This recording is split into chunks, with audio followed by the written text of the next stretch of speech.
It was something that obviously we know that vampires and werewolves don't exist, at least that we know of.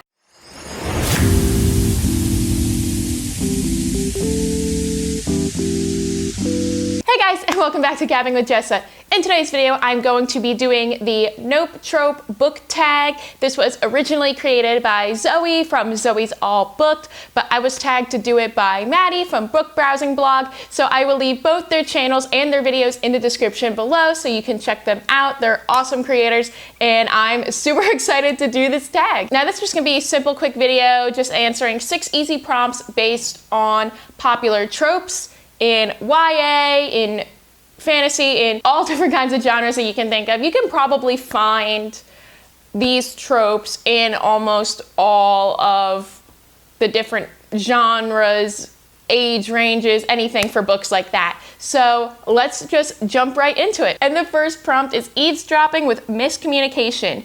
You heard great things about the book, but you ended up hating it. I am not a super big hater on eavesdropping with miscommunication. I actually really do like eavesdropping, not really miscommunication, because you could just easily, talk it out like adults, or like the adults that these teenagers are pretending that they are or think that they are. But eavesdropping, I think eavesdropping is fun. Miscommunication is where it gets a little meh. But for this prompt, I'm going to do Girl, Stop Apologizing. I did like Rachel's first book, but then reading the second book, I was kind of put off a little bit.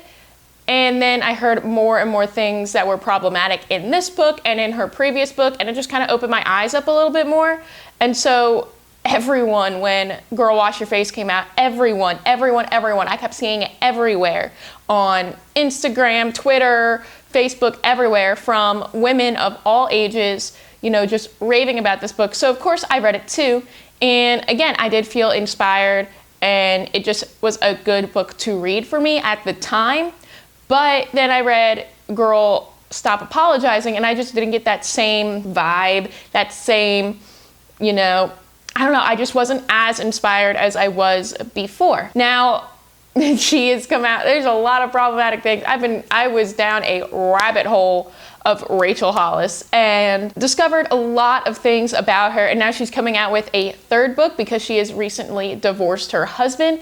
And you know what? I'm still gonna read it. I am still going to read it. I'm just interested to see what she has to say. I'm interested to see if her fans will continue to support her because they have felt so betrayed. I don't know, I'm just interested. I'm very interested. The second prompt is Love Triangle, a series where you can't pick a favorite book. Love triangles, again, I really don't mind them. I think I enjoy them more when it comes to more of like a non-realistic kind of setting. Like, I don't know, the one that pops ahead is obviously Twilight with Edward and Jacob. And I was always team Jacob, I think only because of Taylor Lautner. Although I do have a newfound appreciation for Robert Pattinson, so I'm just gonna throw that out there. It was something that obviously we know that vampires and werewolves don't exist, at least that we know of. It was a fun thing to read about with this love triangle because it was something that wouldn't happen anyway, but when it's in more real life situations, I don't enjoy it as much. But for this, I'm going to pick the series To All the Boys I Loved Before. Now, I know that these are young and childish, and I think it was originally supposed to be a duology with the first 2 books, but then Jenny Han added on the third book, and sometimes I hear in the comments that say, oh, the third book's, the writing style is different, the story's a little bit different, and yes, while I agree with that, I still actually really enjoyed it. I loved all the books in this series. They made my heart warm, they are just easy to read, fun to read, and I can't pick my favorite out of all of them. I really can't. I can think of positive things for all the books. I can think of negative things for all the books. I mean, probably the first one is my favorite because, it kicks off the series, but I still have strong arguments for the second and the third book too. Next is the trope Not Like Other Girls. It has a beautiful cover, but it's really boring. And this just reminds me, I was with my friends the other day, and one of them was wearing a white t-shirt and jeans, and then my other friend's like, you're basically like a YA protagonist where she throws on her favorite white cotton tee and then her favorite pair of jeans, and it just makes me think of that. But for this one, I'm going to pick Lab Girl. Now, this cover may not be attractive to a lot of normal people, But for me, being in the science field, it absolutely like got my attention. I'm like, ooh, this looks really cool. But unfortunately, it didn't really live up to the expectations. I did give it 3 stars.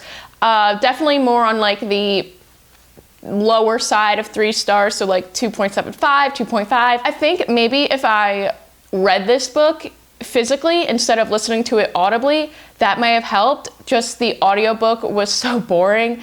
Her voice, because I think it was read by the author, her voice just was so hard to get into. It was so hard to focus and keep my focus.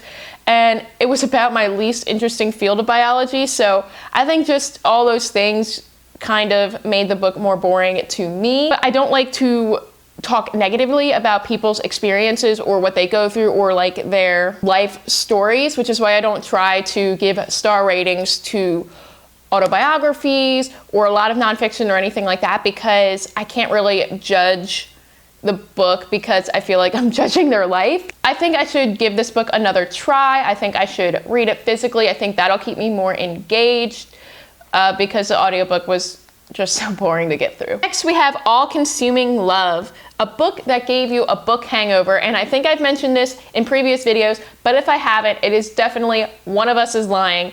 I read that book in an entire day. I was hooked from the beginning. I was hooked until the end. And then I had the extra chapter that you could read, but it was like 5 in the morning and I'm like, no, I can't read this yet. I still haven't read the second book yet. One of Us is next, but it's on my list and I can't wait to read it. Like after that book, that's all I could think about. I tried reading other books after it and I did, but it was always in my head. It was always on my mind. And so it was just something that I don't know, I instantly loved and could not stop thinking about. The all-consuming love trope, I don't know, doesn't really bother me. I don't really have any opinions about it positively or negatively. It's just a thing that's sometimes there. And the next prompt is Douchebag Boyfriend, a book that took you a while to get into, but you ended up loving. And for this one, I'm going to give it to Skyward. Skyward, I did give 3 stars as well, but that was just because of how long it took me to get into it. I expected to love it right away because it's about a girl who's a fighter pilot who's trying to prove that she is not what people think of her. And so I was really excited for this, but it did take a little while to get into the story, and that's why I gave it 3 stars instead of like 4 or 5. But then once I like got into it, I got into it and I was so excited to keep reading. And the final prompt is pick your favorite and or least favorite tropes. I'm gonna do 2 for each of these. So some of my favorite tropes are enemies to lovers, where like, it's not like, you know, like really scary. Like I love that there is like tension between them. So maybe more of like, you know, a childhood rivalry or, you know, something simple. Maybe they're really competitive against each other in a sport or a class or, you know, anything like that. So not of enemies of like where they like really hate each other, but more of like there's something between them that keeps them apart. But for some reason, it like also drives them together. And I love that. It's fun to read because you never know what could set off the other person or what even is the driving force that could get them together. I know this is an unpopular opinion, but I also do really love the chosen one trope. This, I think, is more of something where, for me personally, when I first read it in the Harry Potter series, it was something more of like, yes, I could be the chosen one. I could be this kind of a person that people look up to, that people depend on, that people rely on. And so I really like that. And I really like that it's, to me, how I always viewed it, how I always looked at it, was that it's something that anyone can aspire to be. Yes, there's a specific quality about them, but most of the time that's not what people look up to in them. It's what they do with it and their actions because of it.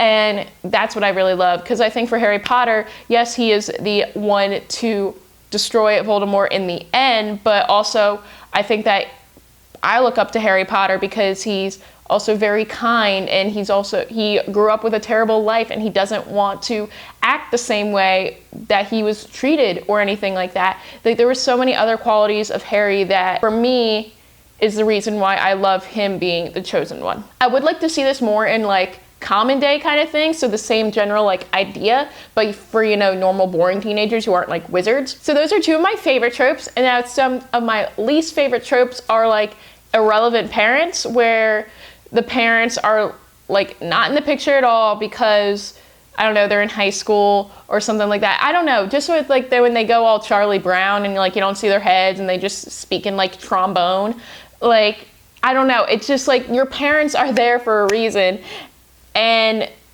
I don't know, like there's always going to be an adult figure of some kind, whether that be, you know, a parent or a guardian or someone else. And sometimes I just read these books that aren't like in the fantasy realm, where I kind of like, you know, give like, you know, supernatural fantasy things, you know, a little like leeway. But sometimes I read just like, you know, normal books with, you know, parents and stuff, and when the parents just like aren't doing anything, I'm like, this is so unrealistic. It just becomes unrealistic to me. And I know that there's bad situations that kids are in, but for some things, if it's just like the parents are just kind of there just because you kind of need an adult to live with, I don't know, it bothers me in like a weird way. Also, I am not a fan of insta love, but when it is in like a real life aspect, not like a fantasy aspect. Again, I think of Twilight when Bella was just kind of, you know, automatically infatuated with Edward. Again, I don't really like care because it's a fantasy, vampires and werewolves aren't real, again, that we know of, but it's just, it just doesn't seem realistic to me. I think I just don't like things that are like unrealistic in books that are supposed to be realistic. So again, fantasy and sci-fi, you know, things that aren't real or that you can't really relate to because it's not what's going on in the world or anything around you. And when tropes like that are used, I don't know, it's just not something, I don't know, I'm just not a fan of it. So that is the Nope Trope Book Tag. I'm going to be tagging some other creators down below to do the tag or just to give them a little shout out as well. Feel free to do this tag if you've been tagged or not. I think that it was a lot of fun just to kind of look back on some tropes, think of my favorites, think of things that could relate to them. Let me know down in the comments below what you think, what you would do for each of these different prompts. Don't forget to like and subscribe. And until next time, keep on gabbing.